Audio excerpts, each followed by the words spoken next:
As I know it is as rampant as it is, I want to change direction for a minute around eating disorders and around how the media affects it. And, what can we do, especially women? I know it's also happening with men more and more as well, and boys more and more as well. Yes. But what can we do to help put more of a real or a truth behind what we're supposed to look like and what these images are telling us, and how can we find some form of balance or sanity in this? That's a good question.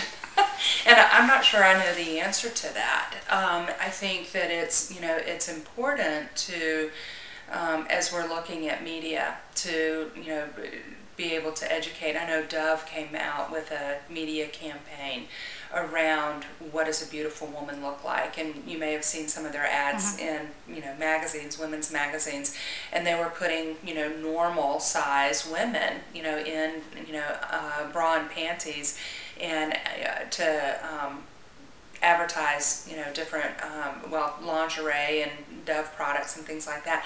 And it was to me, it's wonderful to see. But Dove, they put a whole campaign. You can actually, I think, go on their website, and they've got a curriculum that they have put together for young girls and young women to be able to talk about what does a beautiful body look like, what does healthy mean in terms of food and body size and things like that, and it's not so much about, the number on the tag in your pants as it is, are you healthy? So, with eating disorders, I think, really helping young women, and you're right, young men, begin to understand what, that this is about being healthy, not about looking like someone else, and that's, advertising and marketing industries. It's all about helping people believe that changing the way they look is necessary. We're a consumer driven culture, and so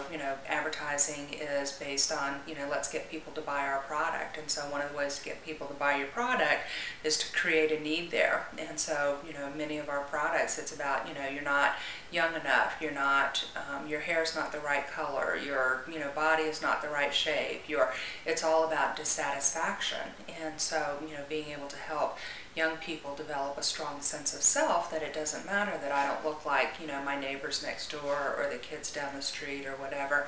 I'm me, I'm unique, and this is it's okay to be unique, as opposed to everybody has to look like the same thing. There was a couple of weeks ago on the news, there was a story that was done on anorexia, the increase in eating disorders in young men, and I think that is the case with more men's magazines out there now, men's fitness magazines and things like that, where men are now wearing makeup and jewelry, earrings, and plucking their eyebrows, and doing all of the things that for so long women were doing to make ourselves look different or look better or look younger or whatever. And it's men of every sexual orientation too. Absolutely. That's very important to, it's not just one point of the population, it's all men. You bet. You bet. So now I also know there are a lot of emotional eaters out there that go through binge eating, or they try to fill the void. And again, I know these are tough questions, but it helps. Somebody hears the right thing, they might realize something. And so what would be your greatest advice to somebody who is eating to fill a void? First and foremost, it is being aware, of this is what I'm doing. What am I thinking? What am I feeling? And then, am I eating to fill a void? And to be able to, first of all, be aware of that. Without the awareness, then we don't have any reason to change. And then to really look at, what is food doing for me? What void is it filling? Let me take a look at my relationships with myself, with a power greater than I am, with other people, connection, that kind of thing. Dr. Carolyn Ross, who is our eating disorder consultant, she's out of Denver, Colorado, developed a weight management program. It's called the Anchor program that we are doing here at Integrative Life Center, and it's a 10-module program that she put together, and it is specifically designed to help people examine their relationship, with themselves and with food, and to be able to come to a level of understanding of what needs the food is meeting, and to then be able to begin to change relationship to self and relationship to food. But all of that has to start with an awareness that this is a problem for me. And denial is one of the things that we know makes it so difficult for somebody to begin any kind of program of recovery, and I use that term in a very broad sense, because denial is a psychological defense mechanism that helps us be able to be okay with whatever it is going on in our life. And so, it's not a dirty word or anything, it's just, it's one of those things that we have to address to help people begin to understand that I can do something about this, I can change this. Mm-hmm. So it's more of a coping skill, if you will, or a coping technique. A learned behavior, a coping skill. It fills a void, it fills a need. It helps medicate feelings. Food is often used as a medicator. If I feel anxious, let me eat. If I feel sad, let me eat. Again, when we look at the relationship, to celebrations or feelings in food, it's very strong there. We talk about comfort foods. You say that to somebody, and their three favorite comfort foods immediately come to mind. Right. So, there's a very strong association in our culture, particularly between feelings and food. And so helping people begin to understand that and unravel it and see how they can get their needs met, and be able to experience feelings in a way that's healthy as opposed to covering them up and medicating them. Really wonderful. What you have shared with us today has been extremely informative, and I really thank you.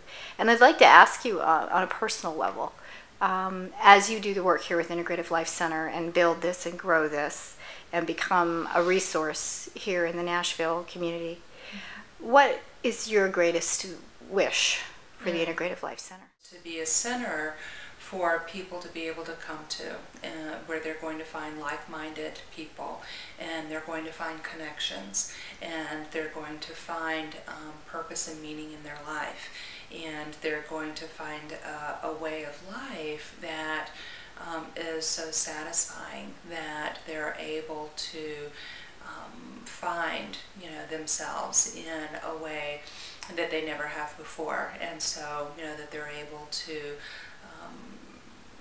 let go of the addiction, let go of the addictive behavior, let go of the alcohol, the other drugs, the food, to be able to come together and support each other. And so that's my greatest wish, is that we all truly have an opportunity and a place where we can find that mind, body, spirit alignment and be accepted, regardless of what our belief system is, and find that sense of belonging and that sense of love that I think we're all looking for. So community and family. Exactly.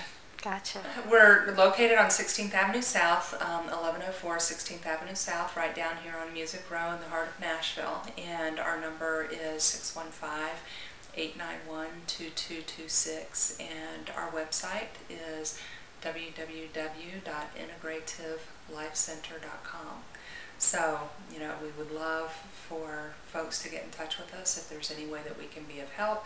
It may not be, something that the person needs with us. It could be something else.